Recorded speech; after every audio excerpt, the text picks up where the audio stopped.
optimal conditions to fully mature. Eventually, the fungus causes the ant to find a cool, damp spot and bite down on the bottom of the leaf on the branch.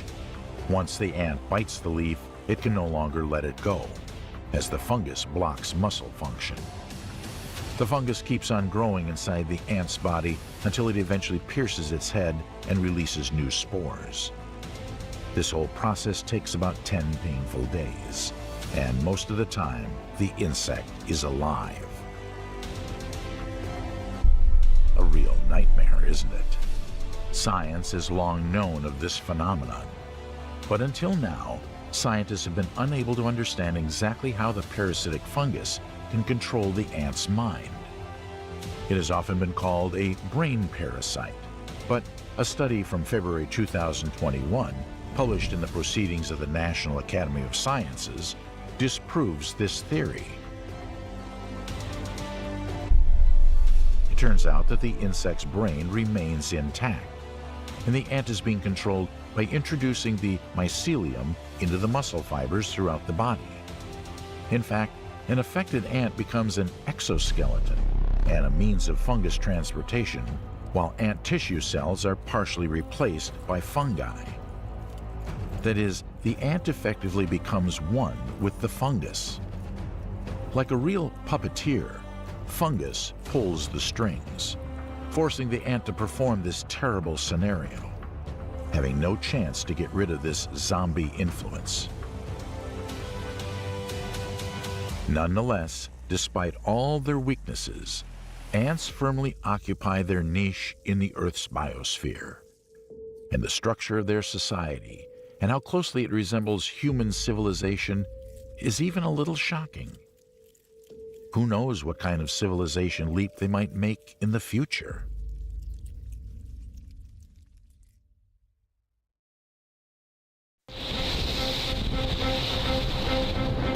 The Mediterranean.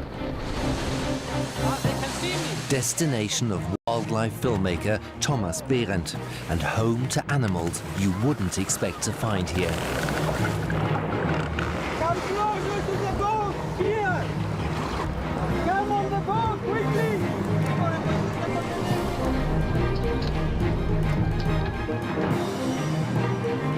An exciting quest for the biggest and the rarest sea mammals. Really perfect. There's one between us. It's incredible. The expedition will travel from the craggy coastline of Greece to the steep cliffs of West Africa.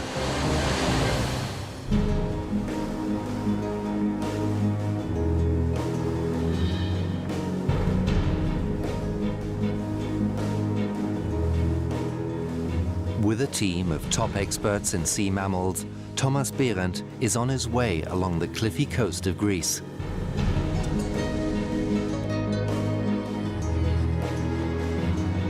The German spends much of his life at sea, but this journey is unusual.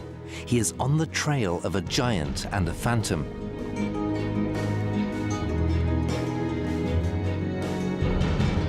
"6 million years ago, the Mediterranean was still dry. It wasn't until it became a sea that marine animals moved into it from the Atlantic via the Straits of Gibraltar.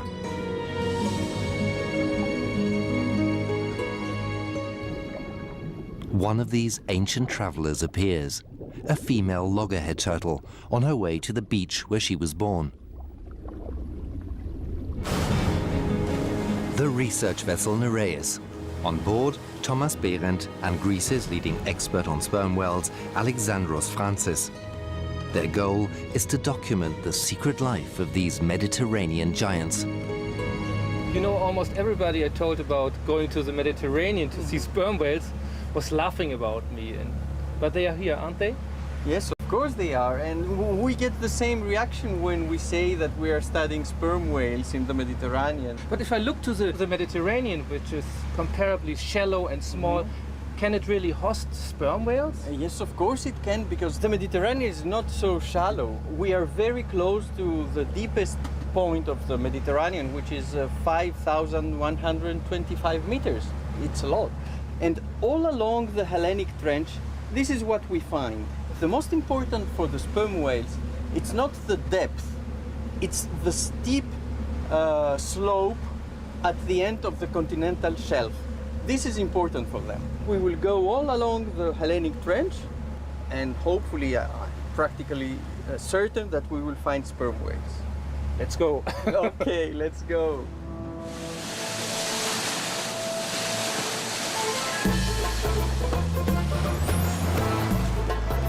It doesn't take long to find the first signs of life.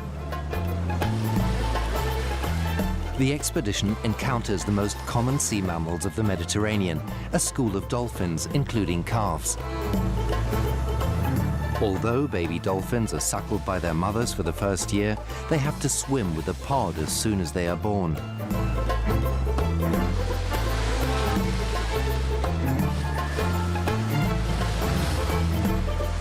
But the team isn't here to play with dolphins. They want to track down whales. For this purpose, a hydrophone is being prepared. What is the reason that the sperm whales do this clicking?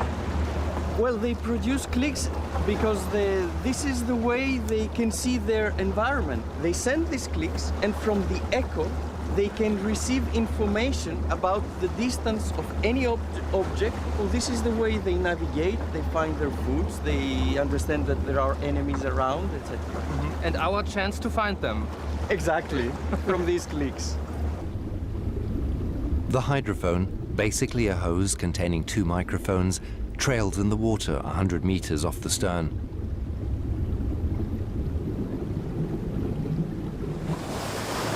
But today, the gods seem to be against them. Alexandros is steering a zigzag course, constantly veering this way and that. Alexander, why did we move like this? Is there any reason? We have this search pattern here.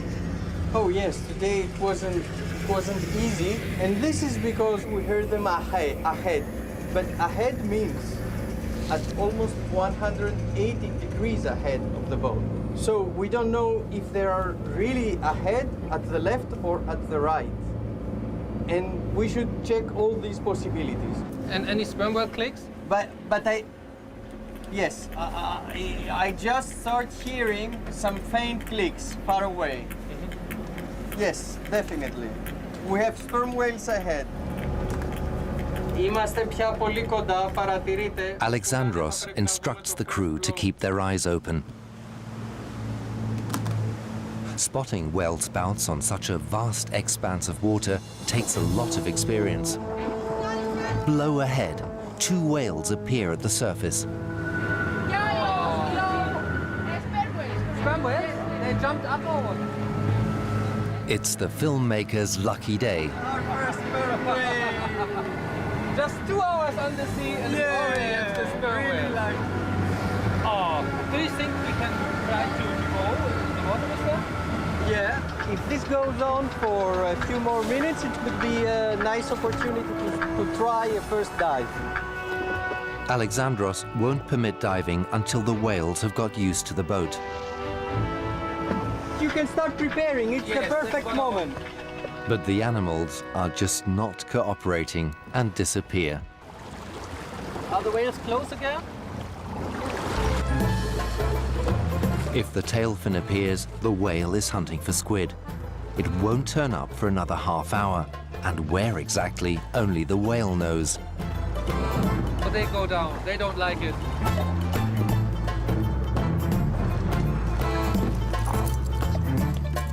The next opportunity. But behind Thomas's back, the whales are doing as they please.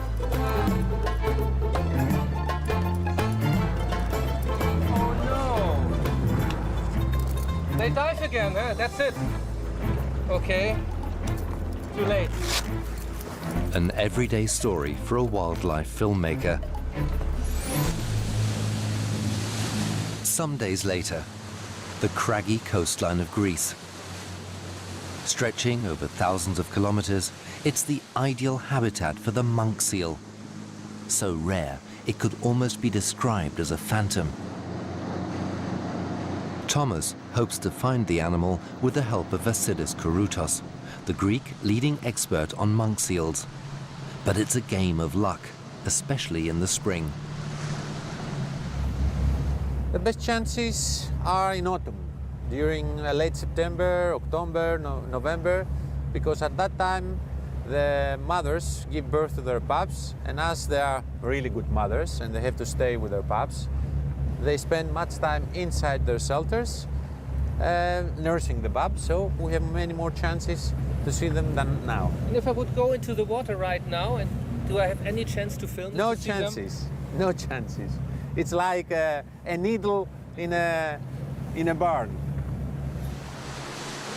Thomas and Vasilis are traveling to the Alonissos National Maritime Park, the only one in Greek waters designated for the protection of monk seals. They want to install a remote-controlled camera in a cave visited periodically by seals.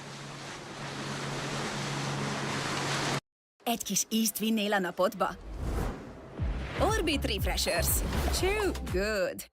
Motor még nincs, randi már van.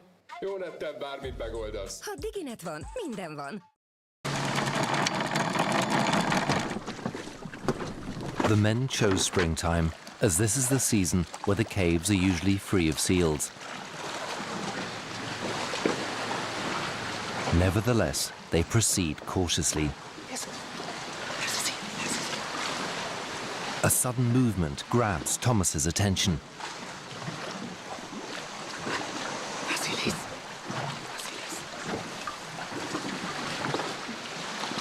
He makes a surprising discovery.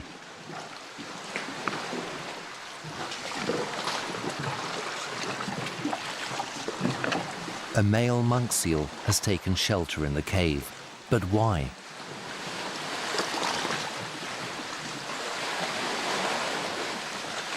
Vasilis is worried and looks for clues in the seal's behavior.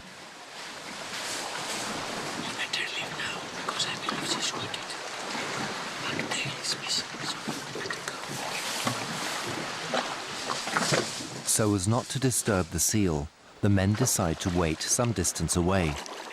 The caves are the seal's last refuge, but weren't their original habitat. In the old times, they were giving birth to open beaches. But now, due to the change of the habitat, because they were pushed, let's say, from the human disturbance to change their way of life, now they give birth to inside caves, which are very unsafe, unsuitable for the babies. Because in case of stormy weather, then the waves are crashing into the caves and the baby might drown. But if it was born on a beach, then in case of stormy weather, as you understand, it would just go further up to the beach and no harm, nothing. It will be safe. The next morning begins with a dive into the fascinating world inhabited by the seals. Thomas soon finds the entrance to a cave. It's a dark world, but full of life.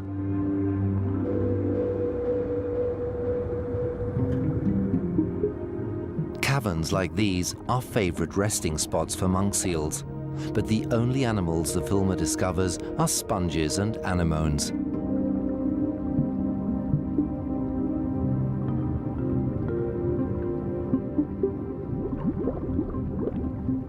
A slipper lobster hides in the darkness, a delicacy for humans and monk seals alike.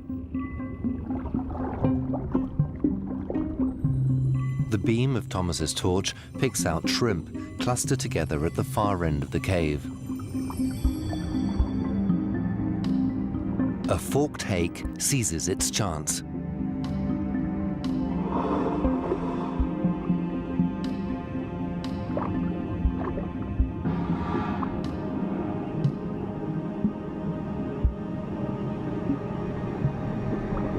The cave is home to all kinds of creatures, but no monk seals. This inhabitant of the sea is certainly no friend of seals. Octopuses are rarely seen in daylight, preferring the safety of the night, with good reason. They can change their color to match the background. Studies show that today around half of monk seal's diet consists of octopus.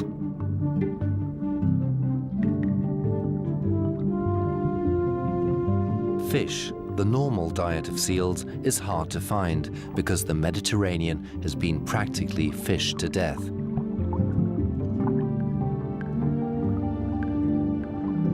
As the octopus settles almost directly on top of Thomas's camera, it's evident that some of its arms are damaged. It may well already have experienced an unpleasant encounter with a monk seal.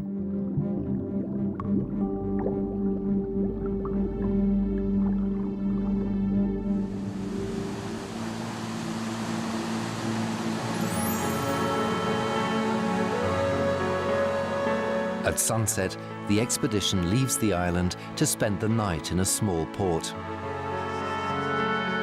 Idyllic appearances can be deceptive. Overfishing in the Mediterranean is threatening wildlife and local fishermen.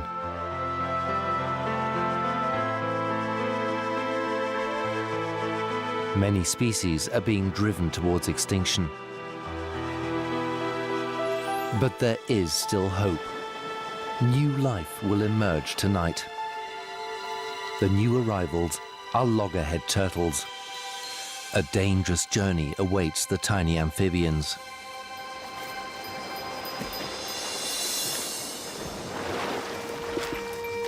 Even those who survive will not all reach adulthood.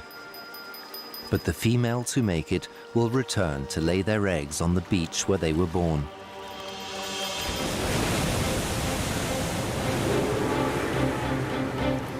After the run of bad luck with the sperm whales, Thomas and Alexandros decide to try a different whale territory.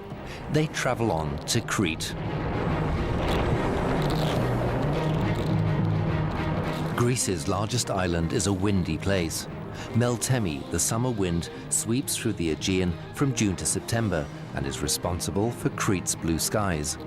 Some days it brings force 8 winds and a rough sea. Got to be. Érted? Azonnali hosszantartó frissesség a rohanásban is. Fényes és hidratált haj a hő ellenére is. Határozott és hidratált hullámok. Got to be. Légy, aki lenni akarsz. A Perfect Fit támogatja a teljes test egészségét.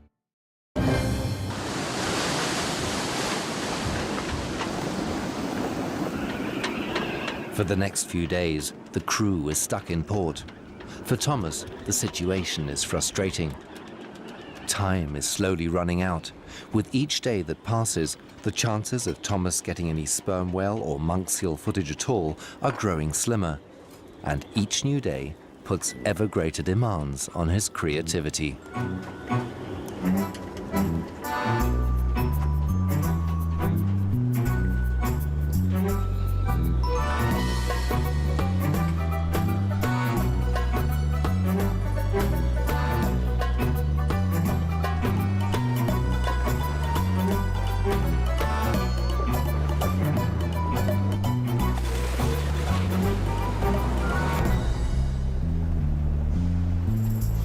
Back to reality. Giant squid is the favorite food of sperm whales, but the sea around Greece is too salty for them. So what are these whales hunting? Thomas hopes to find the answer at the local fish market.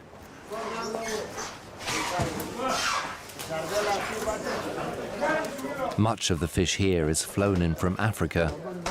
The overfished Mediterranean can no longer meet the needs of the many tourists.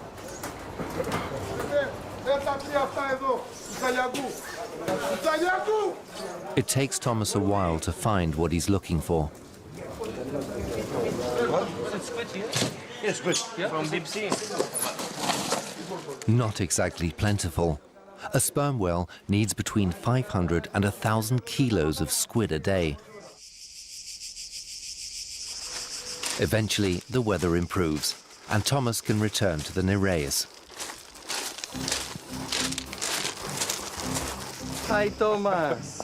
Good to see you again. How are you? Welcome back. Fine, fine. Everything's And you? fine? I'm fine. Everything good on the boat? Yes, of course. So let's have some sperm whales, huh? Okay. Will the team be any more successful this time? Alexandros has been on research trips during which he didn't see a sperm whale for 3 weeks. Today, however, luck is on their side, and they encounter their first group of whales in the morning. This time, the whales are more trusting. They don't flee and even show an interest in the ship. Alexandros can get some pictures. These seem to be old acquaintances. Ah, I think this is Pilos Group. If this is Pilos Group, it's the best known. Studies show that Mediterranean whales never cross into the larger Atlantic Ocean. The small population seems to live in total isolation. The crystal clear water allows the whales to be identified even at some depth. The adults are about 10 meters long.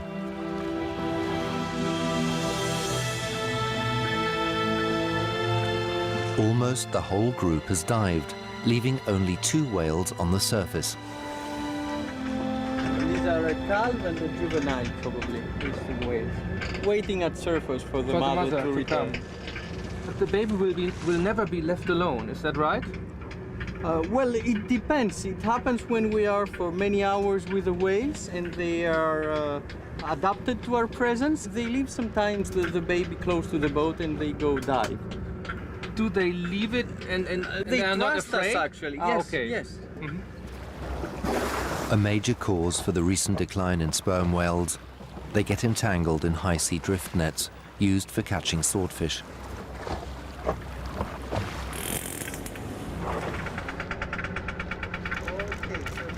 Recovery is slow, especially for the small population in the Mediterranean. Egy kis ízt vinnél a napodba?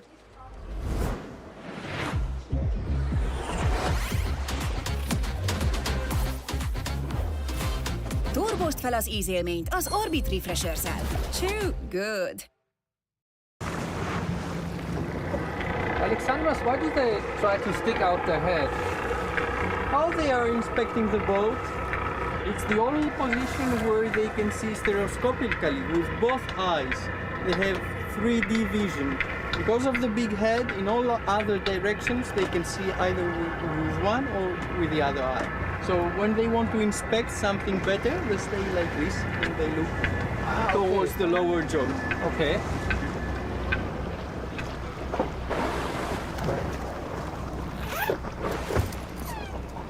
For the first time on the expedition, the whales are not preoccupied with hunting. They've come together for a rare meeting, an ideal opportunity for Thomas to get some unique footage. Okay, be ready.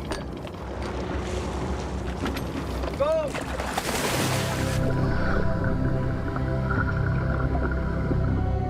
Diving among these gigantic creatures is a humbling experience.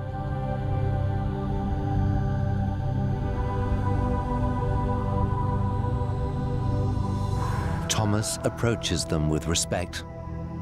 The animals are enormous and much, much faster than a diver. It would be the easiest thing in the world if they wanted to attack him. The whales turn to the camera and inspect the alien visitor. For Thomas, it's a strange feeling. He wonders what the whales think of him. And will they just keep watching him, or is there going to be some other reaction?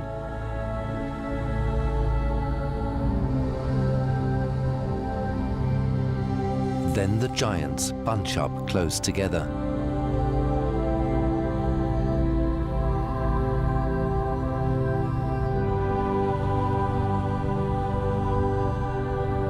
The behavior of whales is mysterious.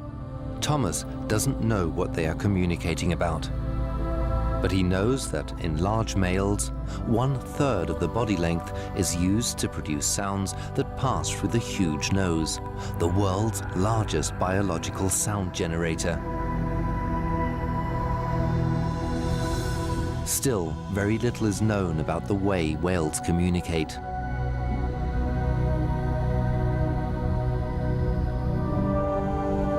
Just before the end of the dive, one of the whales below the filmer accelerates and his bulky body shoots out of the water.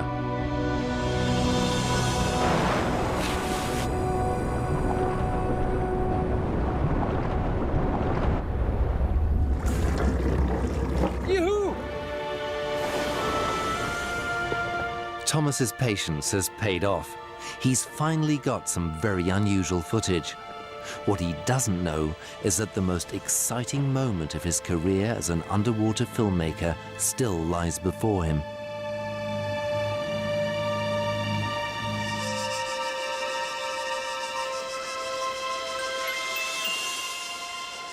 A few days later, Thomas and Vasilis return to the cave where they saw the injured seal.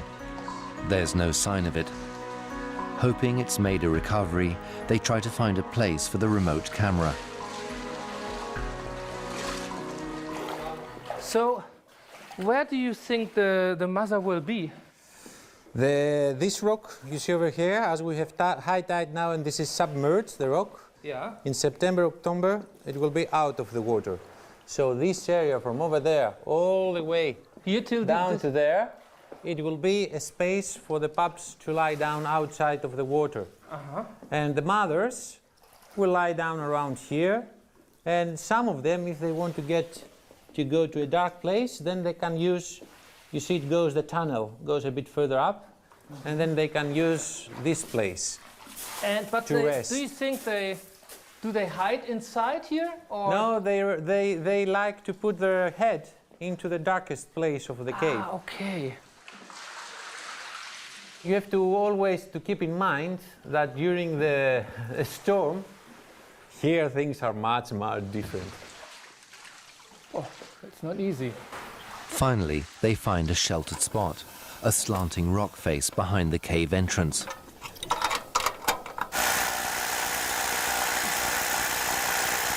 The installation takes place in stages. First comes the noisy part. Vasilis has told Thomas that really big waves smash against the rocks and spray sweeps all over the cave. Okay. If seawater gets on the lens and dries, the salt crystals will prevent the camera from capturing anything at all. Okay.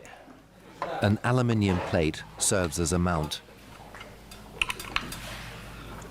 Then he installs the camera. It can be moved in any direction and includes an infrared function, enabling footage to be shot even in complete darkness.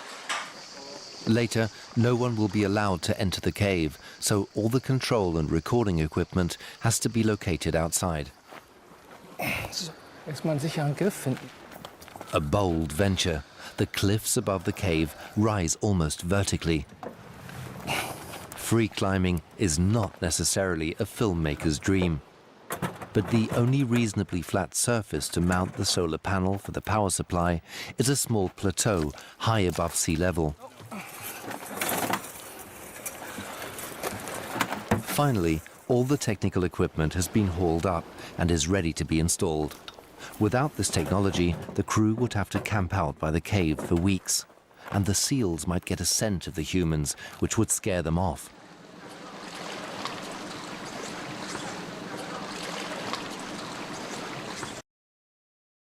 Persil.